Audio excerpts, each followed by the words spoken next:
നീ എങ്ങനെ നോക്കുന്നേ? എന്നെ മനസ്സിലായില്ലേ? എടാ ഞാനാ സഞ്ജന. നീ ആളാകെ മാറിയല്ലോ, നല്ല ഹൈറ്റും വന്നല്ലോ.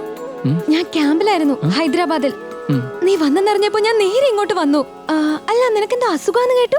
കുറച്ച് മെമ്മറിയുടെ പ്രോബ്ലം. അതൊന്നും സാരല്ല, ഞാൻ നോക്കിക്കോളാം. ഞാനിപ്പോ ഡോക്ടറാ. Hi uncle. ഡോക്ടർ മാഡം എത്തി?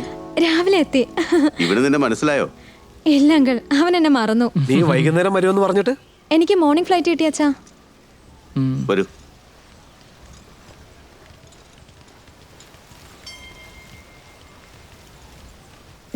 ഒന്ന് നിന്നേ, എങ്ങോട്ടാ പോന്നേ? അല്ല അച്ഛൻ, നിന്നോട് കൊറേ സംസാരിക്കാനുണ്ട്. എന്റെ കൂടെ വാ. സഞ്ജന, അത് അച്ഛാ ഇപ്പൊ വരാം. ഈവനിങ് കാണാം. Bye bye.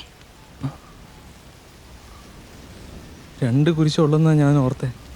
ഇപ്പൊ 3ാമത്തെ കുരിശും വന്നല്ലോ ദൈവമേ. 3 ഫ്ലോറിൽ കൂടുതൽ കെട്ടാൻ പെർമിഷൻ ഇല്ല. അതുകൊണ്ടാണ് അണ്ടർഗ്രൗണ്ടിൽ വീണ്ടും 2 ഫ്ലോർ ഡിസൈൻ ചെയ്തത്. സാറേ, ഇതൊക്കെ എനിക്ക് മനസ്സിലാകുന്നുണ്ട്. ഇതൊക്കെ ഇന്നോ ഇന്നലെ അല്ലല്ലോ തുടങ്ങിയിരിക്കുന്നത്. ഇപ്പോൾ ഇതിനെക്കുറിച്ച് സംസാരിക്കുന്നത് ശരിയായ തീരുമാനമല്ല. ജ്ഞാനമൂർത്തി ഉള്ളിടത്തോളം കാലം ഈ പ്രോജക്റ്റ് മൂവ് ആകുന്ന കാര്യം വലിയ പാടായിരിക്കും. ജനങ്ങൾ അയാൾ പറയുന്നല്ലേ കേൾക്കുന്നത്. സാറേ, സുപ്രീം കോടതിയിൽ കേസ് ഇന്നോ നാളെ എന്ന് പറഞ്ഞ് വലിച്ചു നീട്ടിക്കൊണ്ടിരിക്കുക. നാട്ടിലുള്ളവരാണെങ്കിൽ തേനെടുക്കുക, വിറക് വെട്ടുക എന്നൊക്കെ പറഞ്ഞ് ഉള്ളിൽ കയറി പ്രശ്നം ഉണ്ടാക്കിക്കൊണ്ടിരിക്കുക.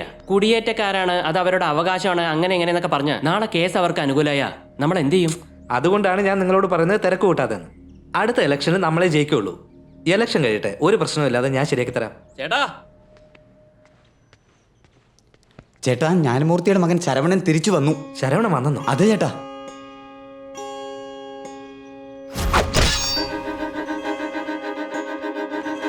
എടാ മണിമാറ,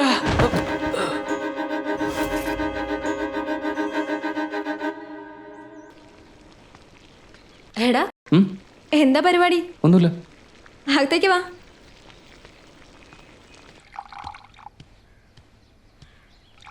ആ ഷൂർ എടുത്താ.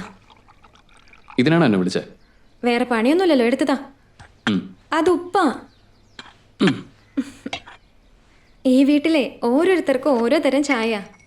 അങ്കിളിന് ഷുഗർ കുറവ്, ആന്റിക്ക് ബ്ലാക്ക് ടീ, എൻ്റെ അച്ഛന് ലൈറ്റ് ടീ, ചേച്ചിക്കാണെങ്കിൽ ഡബിൾ സ്ട്രോങ്. അതെ അതെ, എല്ലാത്തിലും കുറച്ച് ഡബിൾ സ്ട്രോങ് തന്നെയാ, ദേഷ്യത്തിലും ഭാവത്തിലും ഒക്കെ. അല്ല, എന്തിനാ ഇങ്ങനെ ദേഷ്യപ്പെടുന്നേ? പിന്നെ ഉണ്ടാകാതെ, നീ വീട്ടിൽ നിന്ന് പറയാതെ ഇറങ്ങിപ്പോയതല്ലേ. നീ ജനിച്ചപ്പോൾ 1 വർഷം നിന്റെ അമ്മ ഹോസ്പിറ്റലിൽ തന്നെയായിരുന്നു. നിന്റെ അച്ഛനാണെങ്കിൽ കൊടിയും പിടിച്ച് പാർട്ടിയുടെ പുറകെ പോയി. നിന്നെ നോക്കിയത് മുഴുവൻ ചേച്ചിയല്ലേ. അപ്പൊ പിന്നെ ദേഷ്യം വരില്ലേ? ഞാൻ എങ്ങനെ നിന്റെ ചേച്ചിയായിരുന്നെങ്കിൽ കൊന്നു കളഞ്ഞേനെ. അയ്യോ, ഉപ്പ് താഴെ പോയല്ലോ. ശകുനം ശരിയല്ലെന്നാ തോന്നുന്നേ. എടാ, എന്റെ അച്ഛൻ അറിഞ്ഞ ആകെ കുഴപ്പമോ.